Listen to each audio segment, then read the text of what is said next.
Akademska inicijativa Forum 10 u saradnji sa Muzejom Ras organizuje izložbu Feredža rekonstrukcija prošlosti koja će sutra utorak sa početkom u 19 časova biti otvorena u galeriji prostora Muzeja Ras. U pitanju je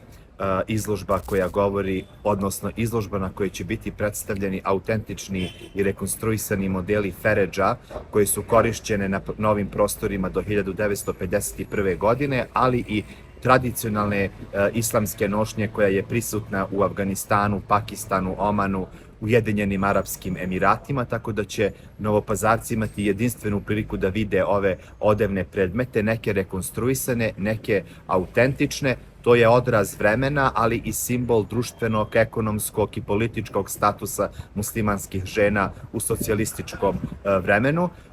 Ovu izložbu organizuje Akademska inicijativa Forum 10 uz podršku Artefakt fonda i švajcarske ambasade, a Muzej Ras je naš partner na ovom projektu i važno je napomenuti da je autor ove izložbe umetnik Tomislav Kovačević iz Ciriha i ovim projektom Akademska inicijativa Forum 10 zapravo završava jednu dvogodišnju inicijativu koju u fokus stavlja hidžab Zari Feredžu kao politički simbol i identitetsku odrednicu muslimanskih žena.